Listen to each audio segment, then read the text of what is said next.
ஒரு வழியாக நம்ம வானதி கல்யாணம் வந்து நின்று போச்சு. ஆனால் இந்த சமயத்தில் நம்ம சேரனுக்கு கல்யாணம் நடக்குமான்னு பார்த்தா அதுவுமே பெரிய குழப்பத்தில் தான் இருக்குது. ஏன்னா இப்போ நம்ம பாண்டி இந்த பொண்ணு பார்க்குற விஷயத்தை நிறுத்துறது கூட ஒரு காரணம் இருக்குங்க. இப்போ நம்ம சேரன் வந்து பார்த்தீங்கன்னாக்கா இந்த சமயத்தில் இப்போ கல்யாணம் பண்ணிப்பாரோ அப்படின்னு தான் எல்லாரோட ஒரு யோசனை இருக்கும். எல்லாரும் அந்த இடத்துல என்ன நினைப்பாங்க, சேரனால் தான் வந்து பார்த்தீங்கன்னாக்கா பாண்டி கல்யாணம் பண்ணிக்கல, அதனால சேரனுக்கு கல்யாணத்தை பண்ணி வச்சிடலன்னு சொல்லி அந்த இடத்துல எல்லாரும் அந்த சைடு ஃபோக்கஸ் பண்ண திரும்பும்போது தான் அங்கே ட்விஸ்ட்டு மேலே இன்னொரு ட்விஸ்ட்டாக வந்து இருக்குது. என்னடா இது பெரும் பிரச்சனையாக போச்சு, நீங்கள் கல்யாணமே பண்ணிக்காதீங்க, எல்லோரும் ஒண்டி கட்டியே இருங்கடா அப்படின்ற மாதிரி தான் ஆயிடுச்சு.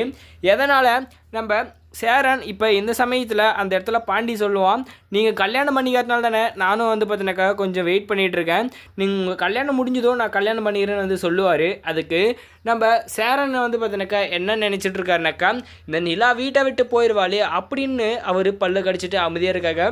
இந்த சமயத்தில் நம்ம சேரன் இவர் நினைக்கிறது என்னன்னா, நம்ம நிலா இங்கே இருக்கணும், அது மட்டும் இல்லாமல் இந்த பாண்டியன் நமக்கு எல்லாருக்குமே வந்து பார்த்தீங்கன்னாக்கா கல்யாணம் ஆகிட்டு எல்லாம் ஒத்துமையாக இருக்கணும் அப்படின்னு தான் அவர் நினைக்கிறாரே தவிர மற்றபடிக்கு அங்கே எந்த ஒரு பிரச்சனையுமே கிடையாது. ஆனால் இருந்தாலும் அந்த சமயத்தில் நம்ம சேரன் வந்து பார்த்தீங்கன்னாக்கா இப்போ உண்மையை வந்து வெளியே சொல்லுவாரா மாட்டாரா அப்படின்றத ஒரு பக்கமாக இருக்குது. ஒரு பக்கம் இந்த பாண்டியை வந்து உண்மையை சொல்லியிருப்பாங்க, இன்னொரு சைடு வந்து பார்த்தா இந்த சேரன் இந்த மாதிரி வந்து பார்த்தீங்கன்னா நினச்சிட்டு இருப்பாங்க.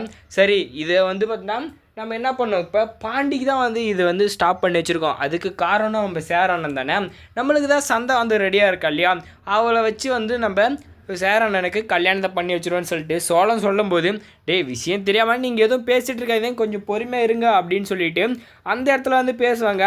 ஆனால் இருந்தாலையும் அந்த பட்சத்தில் வந்து நம்ம சோழன் சும்மா இல்லாமல், என்னண்ணே எல்லாரும் ஒவ்வொரு கதையை சொல்லிகிட்டு இருக்கீங்க, சீக்கிரம் நீ வந்து கல்யாணம் பண்ண, உன்னால் தான் நான் வந்து இந்த மாதிரிலாம் பண்ணிட்டு வந்துக்கிறான் போயிட்டு அப்படின்னு சொல்கிறாங்க.